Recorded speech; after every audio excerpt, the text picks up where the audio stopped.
warum quietschen Züge?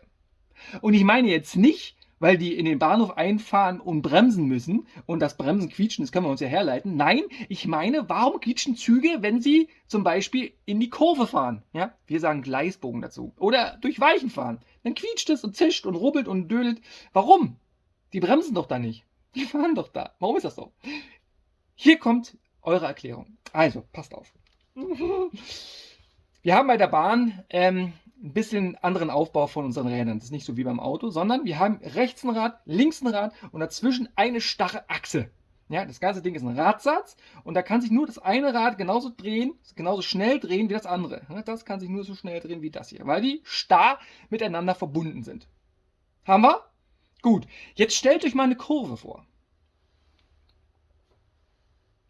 Und bei der Kurve ist es so, dass ein Strang von der Kurve, der hier, länger ist als der hier, wenn man ihn ablaufen würde, wenn man ihn abrollen würde, ne? Weil das ist ja halt auch ein weiterer Weg, geht ja außen lang. So, und jetzt überlegt mal, was passiert wohl mit einem Rad, was einen längeren Weg zurücklegen muss, als ein Rad, was einen kürzeren Weg zurücklegen muss, ne?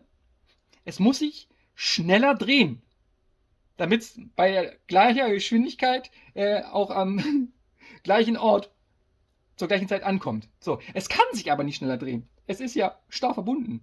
Und deswegen fängt das an zu rubbeln und zu quietschen. Ne? Es dreht sich quasi gegenüber der Schiene ein bisschen langsamer. Es dreht sich ungefähr so schnell wie das Rad, was hier innen lang fährt. Oder anders, ne, bei der Gewichtsverteilung weiß es man nicht, wenn das Rad, was außen lang rollt, ja, wenn das die Geschwindigkeit annimmt von der unteren Schiene, dann fängt das Rad an zu rubbeln. Ja? Oder beide sind ungefähr gleich doll belastet, dann rubbeln beide ein bisschen. So, deswegen rubbelt und quietscht das. Andere Möglichkeit ist, wenn wir zum Beispiel durch Weichen fahren. Weichen haben verschiedene Bauteile, die das Rad ein wenig lenken und dann schleift der Spurkranz an Eisenteilen entlang an der Weiche. Ne? Und wenn Eisen an Eisen vorbeischrammt, dann zischt es und quietscht es. Ja? Das hört man bei Weichen mal ganz gut. Ich kann euch ja mal diesen Spurkranz zeigen. Kommt mal mit. So, schaut mal. Hier ist dieser Spurkranz. Ja?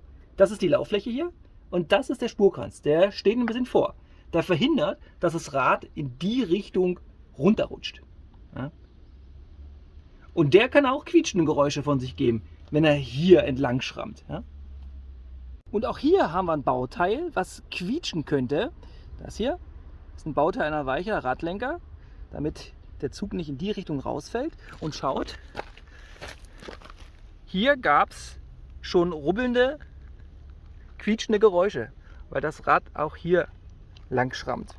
Ja, der quietscht halt auch auf der Weiche. So, kann man jetzt was dagegen tun? Ja, wir haben bei der Bahn das schon ein kleines bisschen vermindert, indem die Räder so ein bisschen konisch sind. Die sind also ein bisschen angeschrägt. Die laufen quasi so in der Spur. So, ne? Hier ist das Gleis. So. Und die laufen ein bisschen schräg. Also nicht platt drauf, sondern ein bisschen schräg. So. Warum? Naja, also erstens. Was geht hier ab? Erstens zentriert sich somit der Zug immer ein bisschen in der Gleismitte. Ne? Und zweitens, wenn wir in die Kurve fahren, dann steigt der Zug ein bisschen auf. Und zwar immer in die Richtung, ja, wo es hingedrückt wird. Ja? Fliehkraft. Ne? Und wenn er aufsteigt, dann rollt das Rad auf einer Oberfläche, die vom Umfang her ein bisschen größer ist, vom Durchmesser. Ne? Weil das Rad halt nach innen hin ein bisschen größer wird vom Umfang. So, und das andere, das zieht ja nach, das hier, ne? Und das wird dann an der Stelle ein bisschen dünner. Es läuft also auf einem kleineren Umfang. So, haben wir hier einen großen Umfang, hier einen kleinen Umfang. Und somit gleicht sich es ein bisschen aus, weil der große Umfang, der kann oder der braucht sich nicht schneller drehen, um mehr Strecke zurückzulegen, weil der Umfang ja größer ist. Aber es reicht halt nicht ganz aus und deswegen rubbelt es und zischt und quietscht in engen Kurven trotzdem. Aber nicht mehr so doll. So, also, warum quietschen Züge? Weil sie eine starre Achse haben und sich in der Kurve das eine Rad immer ein bisschen schneller drehen sollte als das andere, es aber nicht kann. Ne? Und deswegen rubbelt es und quietscht es unten an der Schiene entlang. Hier fährt jetzt gleich ein rubbeliger 650 ab. Ich verabschiede mich. Wenn ihr Fragen habt, gerne in die Kommentare.